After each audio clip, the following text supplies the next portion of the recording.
I know you had a bunch of sophomores and freshmen on this team, and they've never been in the NCAA regionals before. Like last week, it's kind of like LSU's baseball team. But a lot of sophomores and freshmen never played in the SEC before.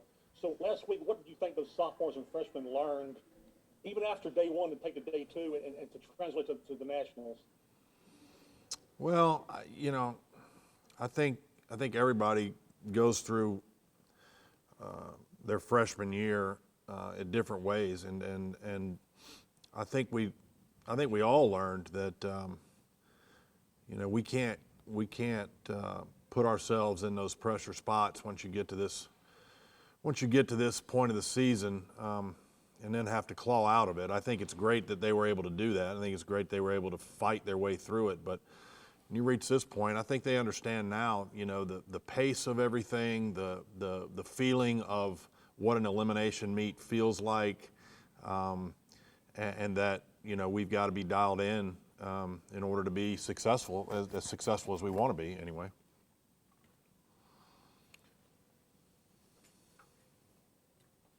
Pretty wide open. Go ahead, Scott.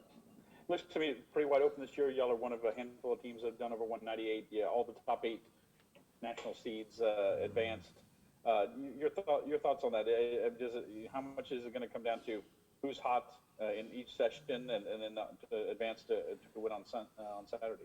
Well, this is the second time we've gone through this format. This is a new format 2 years ago, if you recall, where we consolidated what was a 6 regional format to a 4 regional format, turned it into a 2-day deal, and went in teams in groups of 4, and so it really kind of consolidated and concentrated, if you will, the level of talent in our sport from a team perspective. And so in many ways, that with as many teams doing as well as they're doing, and as many coaches doing what they're doing on the recruiting trail and everything else, really getting to this point is pretty much the equivalent of the old Super 6 in a lot of ways, because of the meat grinder you have to go through to get to this point. So I do think every team here has a shot. There's not a weak team in the bunch, and it absolutely comes down to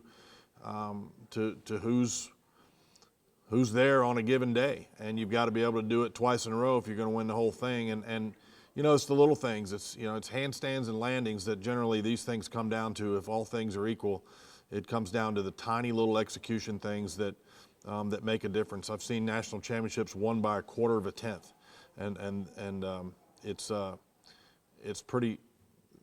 awesome for our sport. It makes for great television, but it's also bad for your cardiac health if you're out there on the floor doing it.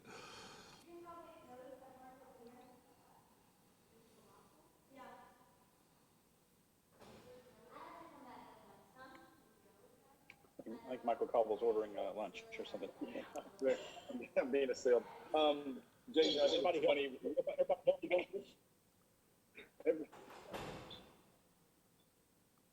Say again? I didn't hear the question. It got. I think Ron wanted to know if everybody was healthy. Oh, is everybody healthy?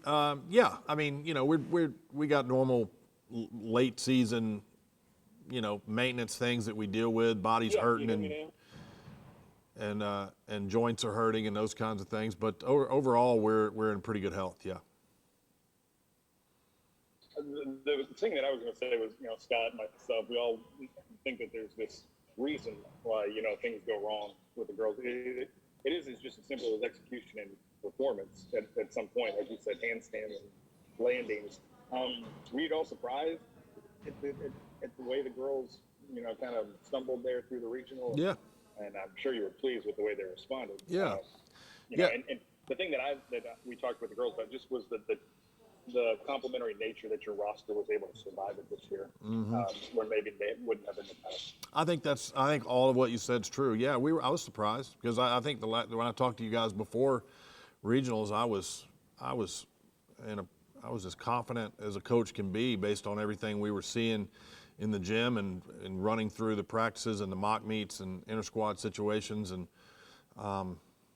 and they've continued that trend in preparation for nationals too. Nothing's been different, But I also said to y'all that at that time the question still remained whether we could be that team outside of these 4 walls, and so the main thing is it's like I gave them the analogy the other day. You know, I remember an interview with Joe Burrow where at the end of that season, somebody asked him, could you have imagined, you know, did you see yourself doing this based on the first year you had at LSU, based on everything, and did you see it going this well, winning the Heisman Trophy, winning the national championship? And his answer was absolutely yes. This is exactly what I saw. And I think, you know, you reach a point where you have to absolutely believe you are the best. You have to know you're the best. You can't hope that you're the best. You can't desire to be the best.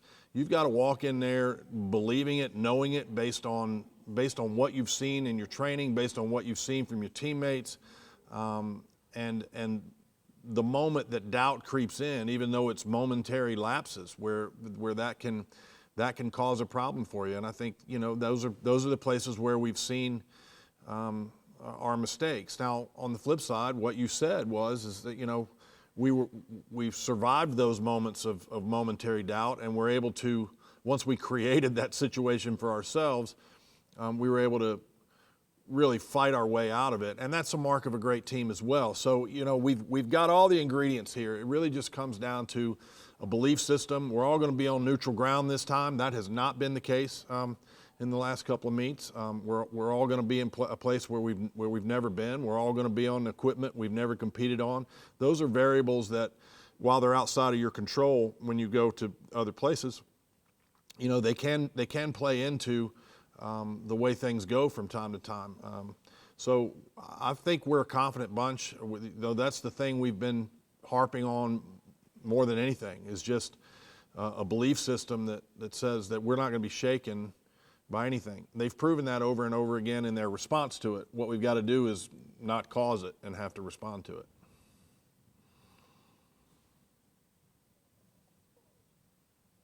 Any changes?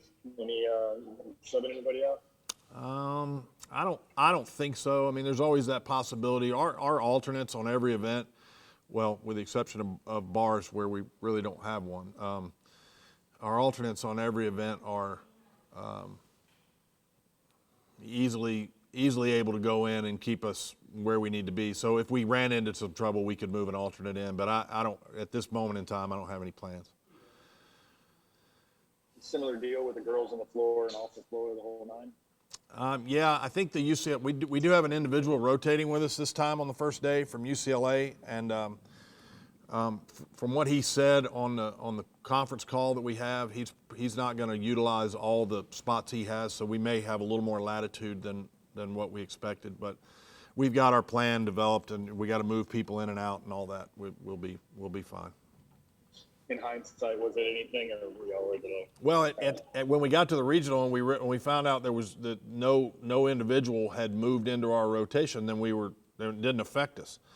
I still think it's a flawed deal. It just didn't, you know, it didn't play out the way that it could have, and it was a major inconvenience for some teams. I think I forget which team at regionals had 4 kids from Washington in their rotation, and it ate up their entire corral space, where they were really having to be transient back and forth the entire meet. So I really don't understand the value of it, but it is what it is. Jay, I have to ask you about Haley Bryant's. Is there anything you'll want to change? Is there anything you can change at this late date? No. Is she having a mental block? No. I mean, what No. can you say anything about? No, I think she overcooked it the first day because the altitude had been bothering her since the moment we landed, and I think she overcooked it and over-rotated. And the second day, she was thinking about what she did the first day and underwent. And she hadn't had another problem since then. And I know we had the issue at Florida, so from the outside it can look one way, but that kid doesn't make mistakes in here, and we're not. It's too late in the season to be making changes in terms of composition and changing routines around. You'll create a problem where there's not one if you do that. So we're going to stay the course. We believe in what she's done all season long, and she's been obviously the best freshman and one of the best gymnasts in the country all year long. So we're going to stay the course. We have a ton of confidence in her.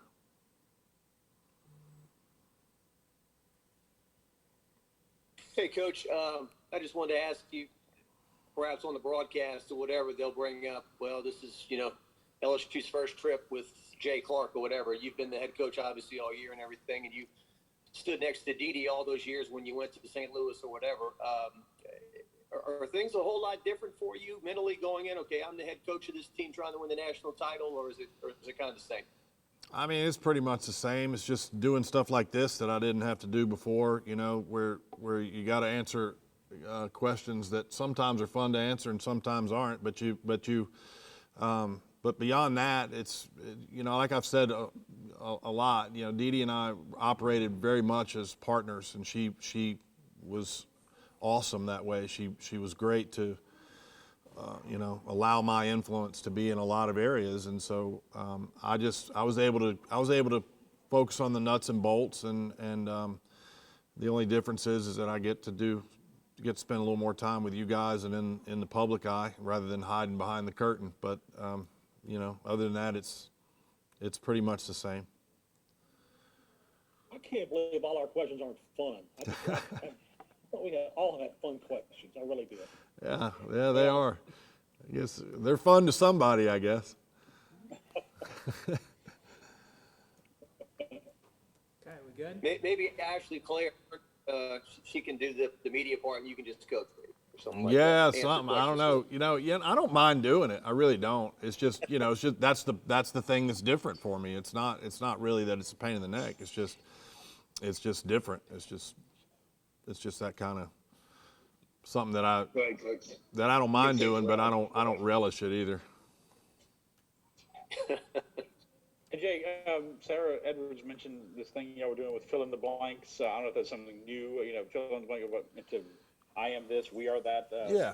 Can you shed a little light on that little? Yeah, it's exercise? just. Is that something new? Yeah, it's just. I don't know if it's new. It's something that I've done before. It's just. I mentioned how I remembered a quote that Joe had given after that, and and when you look at things that you see your team doing, and you realize that there's momentary lapses in confidence and things like that, it's just a way to get them to see and visualize and be able to verbalize what they believe about themselves, what they believe and see about each other, and it's just an attempt to further solidify and get them to verbalize and say the things that they believe about each other. I don't think it's a magic pill by any means, but it's something that there's something to being able to see something in your mind, being able to verbalize it and say it, and then being able to go do it. There's a connection there. I'm not big into mysticism or any kind of overcooked psychology, but I do think that it is that there's a component there that if the mind can see it and if the mouth can say it, then the body can do it. And so it's just something that we have tried to remind them of. It's not something that's terribly new, but it's something that we've kind of reintroduced. Mr. Analytical diving into the mysticism. I like it. Yeah. Cool. Y'all have been. I have one more question. Y'all have been so close this year. I mean, obviously, one pass away from beating Florida in the regular season, a 10th away from winning the SEC championship. You were second in both your sessions in the regional. Yeah. Is there anything that needs to be done to tell these young ladies they can do it, that they can be a national champion? You've mentioned before, several times, seeing a team like UCLA, not that y'all had a bad season. Obviously, y'all third in the country, but not have a great regular season and win the national title. But I mean, you've seen that. These things are kind of ancient history to them when you're 20 years old. Have you been able to communicate that part to them, that confidence that they if they have that in themselves, that you believe they can win?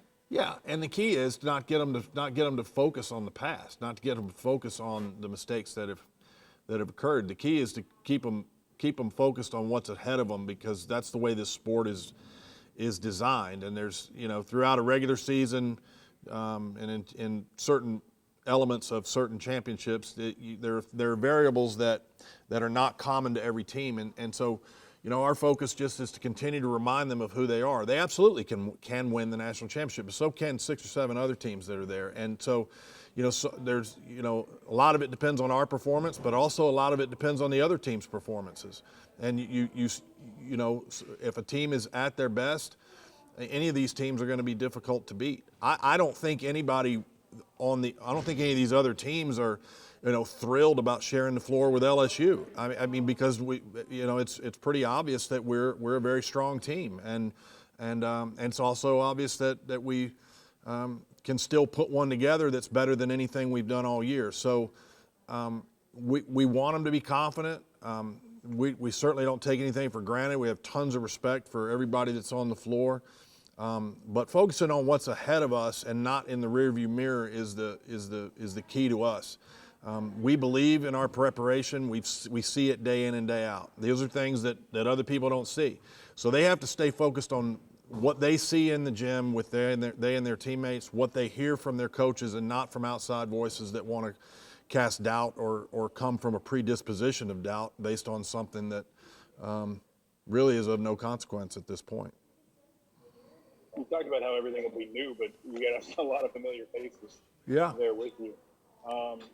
Does that even help settle the team? Yeah, I think you saw it day 2 of the regionals. Look at what the seniors did. The seniors came through for us on day 2 at the regionals, and the underclassmen struggled a little bit. That's what you kind of, if you were making predictions for something that wasn't going to go right, that's kind of the order you would see it happening. And so I'm very comfortable knowing that our seniors are here and in the roles that they're in. I think they've done a good job of verbalizing the things that they want to see since we've gotten back from regionals. And it's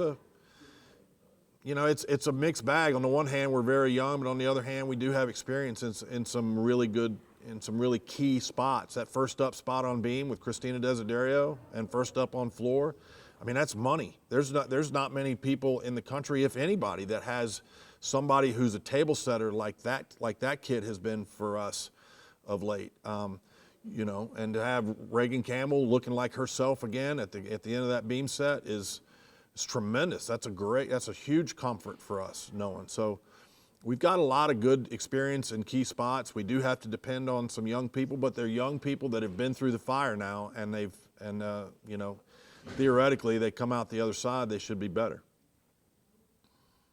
That was a good way you took that question, but I meant it as far as SEC teams being. I'm sorry.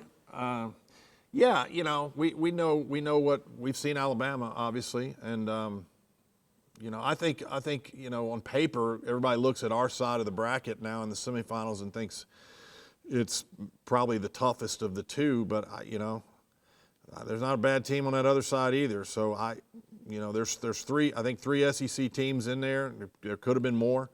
On the one hand, I kind of felt bad for Kentucky because I thought they had a heck of a year and performed well at regionals. They could have easily gotten into this championship. We were in a regional where 2 197.6s didn't advance, and that I don't know that that's ever happened. That regional turned out to be as it turned out based on the performances shown, may have been the toughest regional I've ever been in my career. It was amazing, the level of gymnastics that was there. So while there's 3, there could be more. I mean, the SEC is a juggernaut. Yeah, that was an awesome lead. I wish it wasn't in quad boxes. I wish there were people there. It was awesome to watch. I bet it feels pretty good. You just need a 9-8 to close it out too, huh? Yeah, I wasn't sure what we needed, and I didn't know. I'm usually pretty good with the math in my head, and I kind of knew we needed something reasonable. But I was also wondering if they had any inquiries out, or if in the way that I've gotten a little leery of trusting scoreboards. In arena scoreboards from time to time. We had some trouble on the road this year, scores getting changed and things of that nature. So I kind of knew where we were, but I wasn't sure. I think it was the first time I'd seen a score review and you got a lesser score. We got a what? A lesser score? Didn't you get a lower score after the score review? Yeah, we did. And that's probably on me. I probably should have left well enough alone, but I was fighting for every 10th I could get at that point. And we I put an inquiry in because the judges couldn't agree on the start value.